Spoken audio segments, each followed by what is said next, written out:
केलं तर करू शकतात कुठल्याही पक्षाबाबत. तुमचं मत, तुम्ही जुन्या मताचे म्हातारे झालात. नाही, माझ्यापेक्षाही तरुण आपण. आता ही आत्ता जी नव्याने येत आहेत ना, ती खरंच राजकारणातली आत्ता सगळ्या नेत्यांची तरुण मुलं ही जास्त आपण ज्यांच्याबद्दल आशा बाळगावी अशी आहेत, असा माझा अनुभव आहे. आता गंभीर राजकारण जरा हलक्या फुलक्या बाजूला आपण वळूया. आज काय चाललंय हो तुमच्या, तुम्ही बोलणार आहात आणि तुम्ही मला बोलकं करत चाललाय. बरं, हरकत नाही, बोला. आजकालच्या चित्रपटाविषयी आणि संगीताबद्दल तुम्हाला काय वाटतं? आधीचे बरे होते. असं छोट्याशा ह्याच्यात नाही ना, चांगलं नीट समजावून सांगा की कालचा चित्रपट आणि संगीत कसं होतं आणि आजकाच कसं आहे. आत्ताच्या अगदी अलीकडचे जे चित्रपट मराठीमधले काय किंवा हिंदीमध्ये आले त्यात फार जाणते दिग्दर्शक येत आहेत आणि ते नव्या कल्पना आणतात. त्याची सुरुवात डॉक्टर जब्बार पटेल समोर बसलेत म्हणून नाही, त्यांच्यापासून सुरुवात झाली ती सतीश राजवाड्यांपर्यंत. पण त्याचबरोबर आपल्या विनोदाला स्वतःच हसून स्वतःलाच महागुरू वगैरे म्हणून जी मंडळी लोकांवर आपले केविलवाणी विनोद मारतात तर त्यांचा त्रास होतो. ते नाही बघवत फारसं. म्हणजे ते कॉमेडीचं कॅमेडी करतात. जरा नाही आवडत. तुमची आवडती गायिका, गायक आणि संगीतकार कोण? आशा भोसले म्हणू नका प्लीज.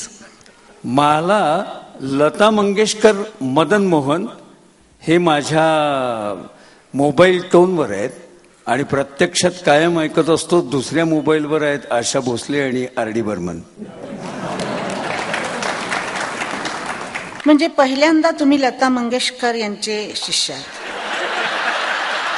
हो. आणि मला वाटतं तुमच्यासारख्या गुणवत्तेला दाद देणारी व्यक्ती या गोष्टीला दाद देईल नक्की. मी स्वतःही त्यांची फारच मोठी भक्त आहे. मी त्यांची मुलगीच आहे. पण कधी कधी तुम्ही लोकांसमोर बोलताना आशा भोसलेंचं गाणं आवडतं असं म्हणून टाकता. हो, नक्कीच आवडतं, 100% आवडतं.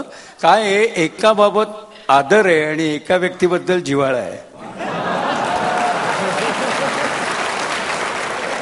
आदर कुठे आणि जिव्हाळा कुठे आहे?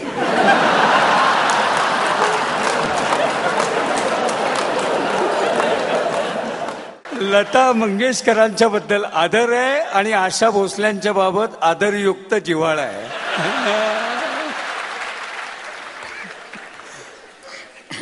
पुलंनी जुनी मुंबईकर पुणेकराबद्दल लिहिले होते. आजचा संदर्भ धरून तुम्ही त्यांच्याबद्दल काय सांगाल? पुलंबद्दल का पुण्याबद्दल? त्यांनी जे लिहिलं होतं त्याबद्दल, मुंबई आणि पुण्याबद्दल. नाही, खरं सांगायचं तर आम्ही पुणेकर सुद्धा स्वतः उत्तम चेष्टा करू शकतो. उत्तम चेष्टा करू शकतो. पुलंनी जी केली ती तर मला माहितीच आहे, पण आम्हीही करू शकतो. खरं काय माहितीये, आमच्या इतक्या पाट्या कुठल्या अन्य शहरात नाहीत. आपणास गरम पदार्थ हवा ना, मग उशीर होतो म्हणून पुन्हा पुन्हा काय विचारता, अशी नम्र पाटी आमच्याकडेच मिळू शकते. पण त्याचबरोबर बिटवीन द लाईन प्रत्येक उत्तम शब्दाला, कल्पकतेला, गुणवत्तेला, उत्तम गाण्याला, उत्तम गायिकेला आणि चैतन्यमूर्ती असलेल्या व्यक्तीला भरभरून तत्क्षणी दाद देणारे पण आमचे पुणेकरच आहेत.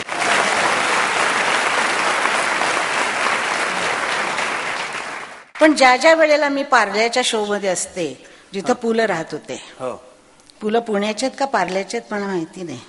मूळ पार्ला आणि नंतर सगळं करिअर घडत गेलं पुण्यामध्ये. अगदी जुन्या सिनेमापासून शंकरशेठ रोडवरच्या नवयुग स्टुडिओ मधनं मी गालेले आहे त्यांच्या बरोबर. माहितीये, त्यांच्याबरोबर मी इथं गुळाचा गणपती, देव बाप्पा सगळं इथं मी त्यांच्या. तर मला वाटलं की ते पुण्याचे आहेत पण ते खरे पार्ल्याचे आहेत. पण त्यांना कशी पगडी मिळाली?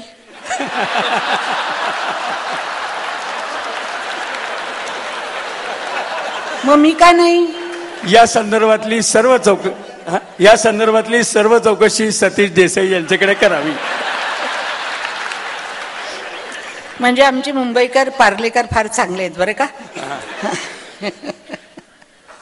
कधी कधी जे आम्हाला विचारायला येतात लोक, त्यांना भान राहत नाही की आपण काय बोलतोय, कुणाबरोबर बोलतोय, काय प्रश्न विचारायचे. आणि आम्ही डोक्याला हात लावून बसतो आणि विचार करतो की प्रश्न हेच असणार, आता त्याला वेगळी वेगळी उत्तरं कशी द्यायची हा मोठा एक प्रश्न असतो. पण त्यांच्या हातामध्ये लेखणी असते, पेपर असतो त्यांच्याकडं, त्यामुळे ते सर्व प्रश्न विचारू शकतात. काय हरकत नाही. तुम्ही इतकी मन मोकळी मुलाखत दिल्याबद्दल मी तुमचे अतिशय धन्यवाद करते. आणि परत असाच मला एखादा चांगली मुलाखत द्याल ह्याची अपेक्षा करते. 31 वर्षापूर्वी माझा प्रोग्राम पहिला गाडगिळांनी केला होता आणि तो आजही दाखवला जातो. त्यानंतर नक्षत्रांचे देणे हा प्रोग्राम मला वाटतं 25 नाही किती 27 वर्ष मी करते आहे. आणि 27 वर्ष गाडगीळ साहेब असल्याशिवाय तो प्रोग्राम होत नाही. फक्त हो नक्कीच. फक्त गेला मुंबईतला प्रोग्राम त्यावेळेला ते तिथं नव्हते. मी त्यांना सांगितलं गाडगीळ साहेब जाऊ नका. ते मला म्हणाले अहो किती वर्ष मी इथंच आहे मुंबईमध्ये पुण्यामध्ये सगळा एकच रंग बघतो काळा, मला जरा फॉरेनला जाऊन गोरा रंग बघू द्या की. म्हटलं हरकत नाही, जा तुम्ही न्यूझीलंडला जाऊन जरा गोरा रंग बघून या, पण तिथं मावरी लोक असतात हे पण लक्षात ठेवा. तर त्यांचं बोलतं करणं हे खूप मजेशीर असतं. राजकारणावर बोलायला लागले की भरभरून बोलतात, संगीतावर बोलायला लागले की भरभरून बोलतात. मी त्यांना नेहमी विचारत असते की हे कसे ते कसे, आणि मग ते अर्थातच अतिशय सांभाळून बोलतात ते माझ्याशी सुद्धा. कारण फारच सांभाळून राहण्याची एक ती ब्राह्मणी वृत्ती त्यांच्यामध्ये भरलेली आहे की एकदा तिथं मी गाता गाता असं म्हटलं की जात होते साताऱ्याला आणि मध्येच थांबले बाई या बामणांच्या पुण्याला. त्यांना असं राग आला, म्हणाला बामणच का? म्हटलं बाई पार्ल्याच्या बालो पार्ल्याच्या लोकांना. पार्ल्याचे लोक खुश झाले. पण त्यांना जर असं वाटलं की तुम्ही ब्राह्मणांनाच का असं म्हणता, म्हटलं असं काही मजा म्हणून बोलते. ब्राह्मण काय, आम्ही काय ब्राह्मणच आहोत? आम्ही काय सगळेच आहोत, सगळे आपण एकच आहोत. मजा म्हणून बोलायचं असतं म्हणून बोलते. आता त्यानंतर त्यांना राग येणार नाही की मी असं गाताना बामणं का म्हणते. मला माहिती आहे तुम्ही कणमात्र जातपात डोक्यात नसलेल्या सुरांमधनं सर्व जाती धर्म पंथांवर तितकाच प्रभाव टाकणाऱ्या अशा मला कल्पना आहे. मी फक्त उलट तुम्हाला म्हणतो की अशा तुम्ही असताना तुमच्या एखाद्या गमतीदार वाक्यानं शब्दानं गैरसमज होण्याची शक्यता जास्त असते, म्हणून ते टाळा असं मी सुचवत असतो. कुठल्या जाती धर्मावरनं नाही म्हणत. आता मला कोणी विचारलं की तुम्ही गळ्यात हे का घातलंय, याला खड्डा म्हणतात, हा शीख लोकांचा धर्माचा आहे, तर मी घालते. आता मला कोणीतरी विचारलं तुम्ही हा का घातलाय, तो ओम पण आहे तुमच्या गळ्यात, तर मी त्यांना सांगितलं मिका जो गातो, सगळ्यांना माहिती आहे ना मिका सिंग, त्याची खूप गाणी चालतात. तो आला माझ्याजवळ, खूप प्रेम करतो. मी अशी बसलेली होते, एकदम पायात बसला, गळ्यातनं काढला आणि माझ्या गळ्यात घातला. म्हटलं अरे नको नको, एवढा मोठा हिऱ्याचा तू देतोस. तो म्हणाला गुरु दा आशीर्वाद है पालो ना नहीं करना. बोलते गुरु का आशीर्वाद है इसको डालो ना नहीं करना. मैं क्या सतनाम, और मैंने पहन लिया. और ऐसे दुनिया में प्यार करने वाले हैं. मी जरी मराठी असले, महाराष्ट्रीयन आहे, गोव्याची आहे, मी कोल्हापूरची आहे, मी सगळ्या ठिकाणची आहे. मी कलकत्ता गेली कलकत्त्याची आहे, मद्रासला गेले मद्रासी आहे. सगळ्यांची गाणी गायल्यामुळे मी सगळ्यांची आहे आणि सगळा देश माझा आहे. म्हणून मी फक्त म्हणते जय हिंद. कुठल्याही समारंभामध्ये त्या विषयाला धरून आवर्जून बोलणारे आणि त्या विषयामध्ये सुद्धा मिश्किल टिप्पणी करत गंभीरपणे त्या विषयाची दखल घेता घेता त्या मिश्किल टिप्पणीनं रंग भरणारे आदरणीय नामदार शरदरावजी पवार यांनी आपलं मनोगत व्यक्त केलं. ज्यांच्या पुरस्काराच्यासाठी आपण या ठिकाणी उपस्थित आहोत,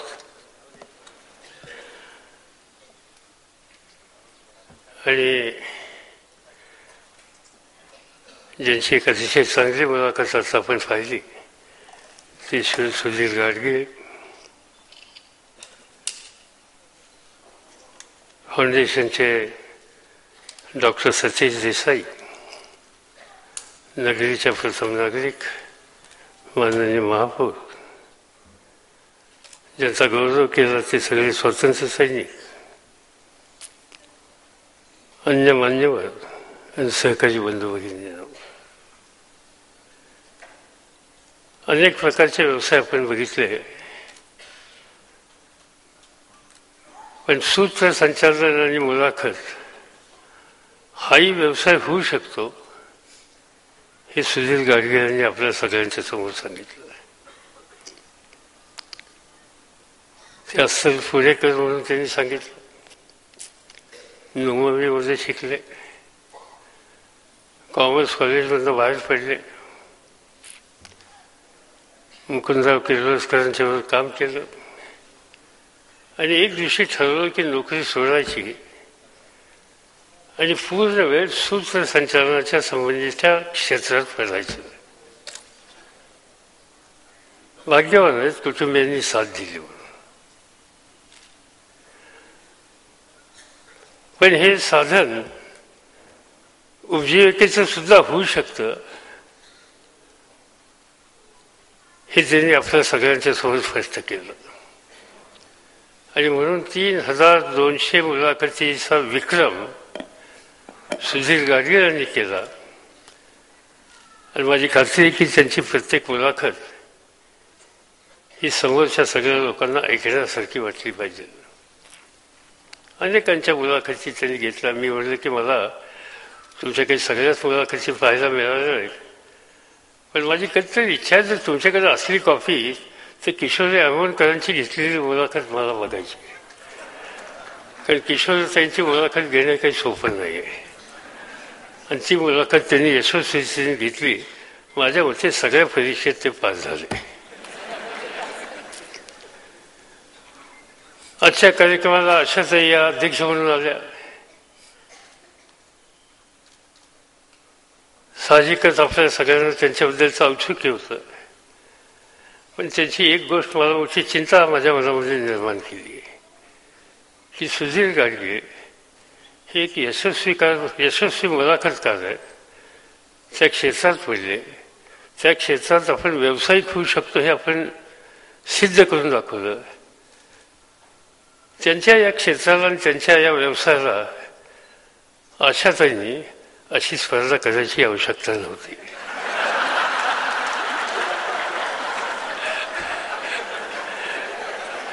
आणि मग कुणाला मदत करावी, रागवायचं तर रागवावं, पण फोटो पाय कधी ठेवू नये.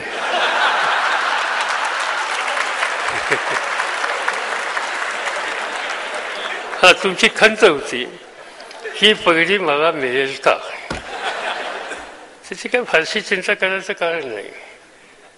एक पुण्यामध्ये एखादं अपार्टमेंट घ्या, आहेत शेजारी बसले लोक, दाखवतील, मधलं चक्कर टाका, इथे येऊन काही दिवस राहा.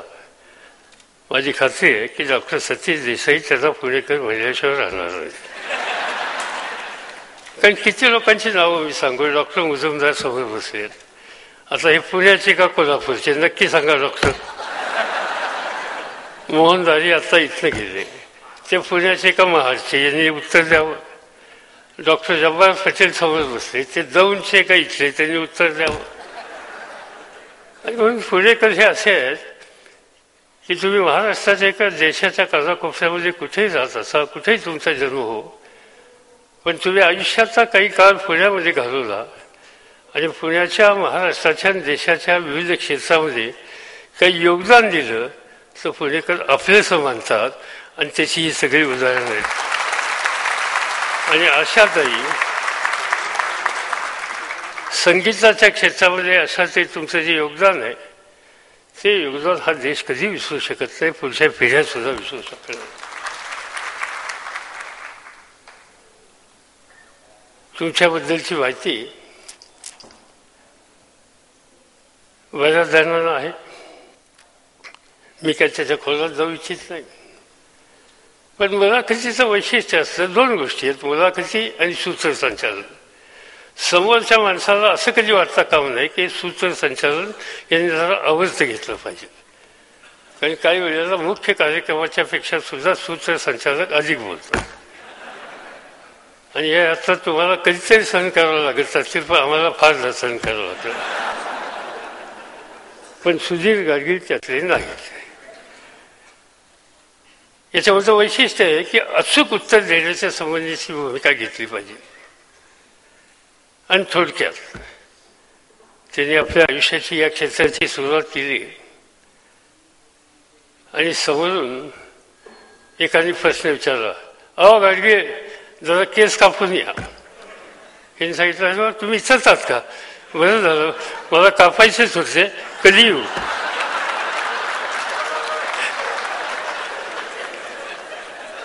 म्हणजे आचार्य यात्रेंना एक दिवशी कोणतरी फोन केला.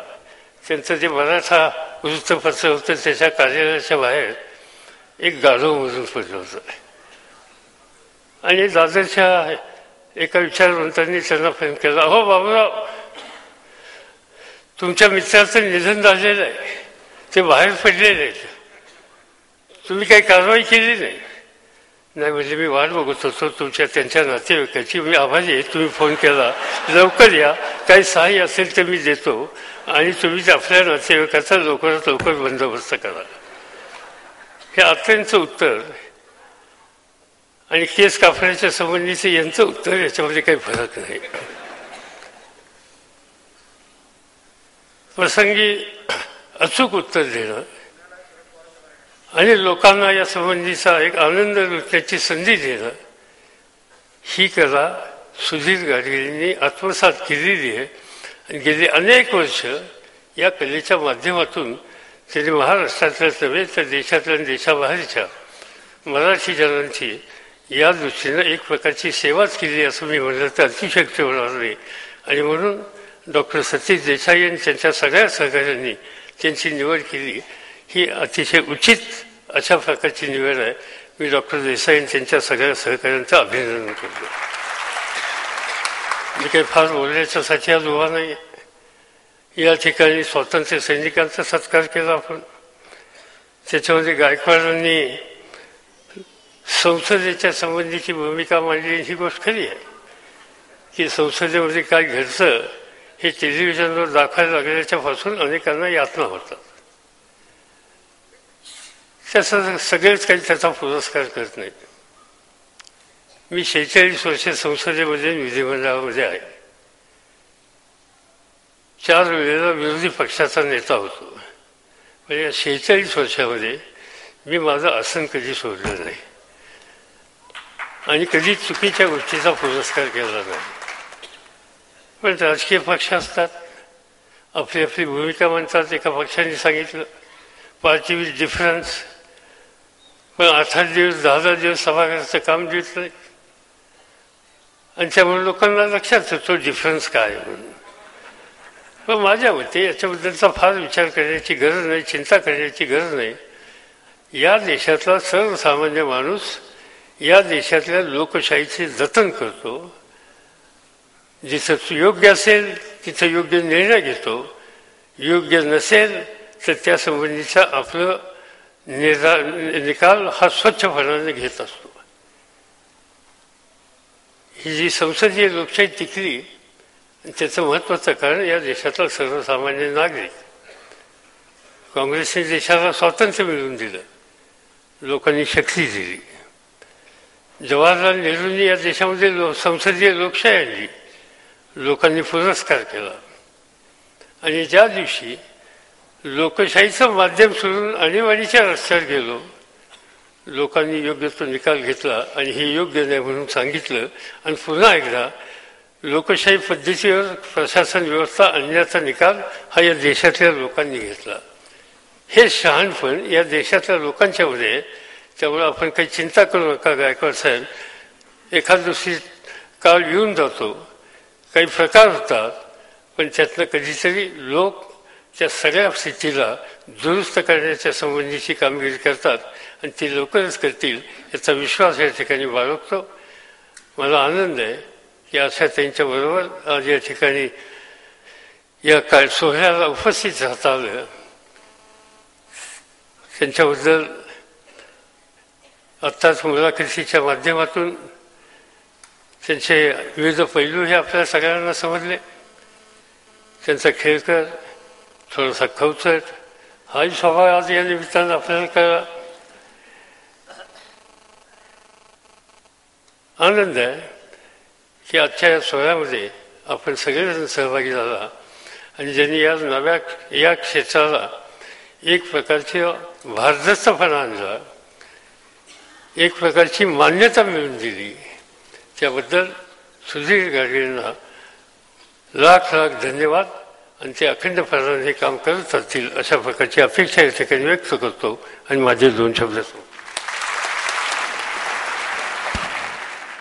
अशा त्यांना काही बोलायचंय, मला उत्तर देण्यासाठी नाही, मला उत्तर द्यायला नाही बोलायचं.